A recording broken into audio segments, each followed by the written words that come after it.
அத்தை ஒரு வாய் சாப்பிடுங்க குடிமா. அத்தை.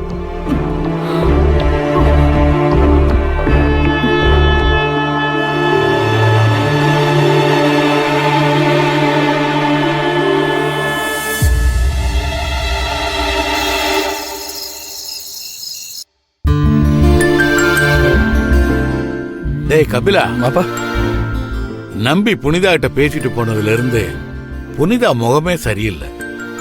அது என்னன்னு கேட்டு விசாரிச்சுக்க. புனிதா வீட்டுல எல்லாமே அவளை சுத்தி தான் நடந்துச்சு. நம்ம வீட்டுல ஏன் அப்படித்தான் இருக்கணும்? நீ தான் புனிதாவோட மனசறிஞ்சு நடந்துக்கணும். என்ன? ம் புரியுதுப்பா. புனிதாவை நான் நல்லா பார்த்துப்பேன். அந்த நம்பிக்கையில தான் நம்பி அவன் பொண்ணை இங்க அனுப்பிச்சு வச்சிருக்கான். மாமா என் மேல வச்சிருக்கிற நம்பிக்கையை கடைசி வரைக்கும் நான் காப்பாற்ற ட்ரை பண்றேன்ப்பா. சரி சரி சரி, டைம் ஆயிடுச்சு. ஒரு ரூமுக்கு போ. அதுக்குள்ளேயாப்பா? இன்னும் கொஞ்சம் நேரம் ஆகட்டுமே. ஏய், இதுக்கு மேல என்னடா நேரம் ஆகணும்? நீ உள்ள போ. எனக்கு தூக்கம் வருதுடா. பா உங்களுக்கு தூக்கம் வருதுன்னா அப்படியே படுத்து தூங்குங்க. ஆ? நான் இங்கே இருக்கேன். ஏய், சொன்னா கேட்க மாட்டியா? எந்திரிச்சு உள்ள போடா. என்னது பிபி மாத்திரை போடல போல இருக்கு. புனிதாவை கண்ணில் பார்த்துட்டு போலான்னு பார்த்தா விட மாட்டேங்கிறாரு. ஓ, போறேன். நீங்க அப்படியே படுத்துங்க.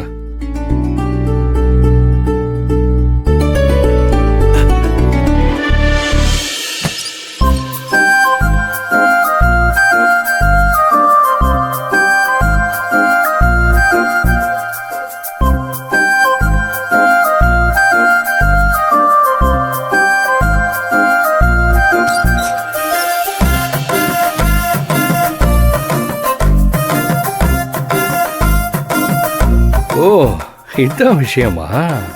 இதுக்கு தான் அப்பா அந்த விரட்டு விரட்டினாரா? ச்சே, இது தெரியாம அப்பா மேல கோவப்பட்டோமே.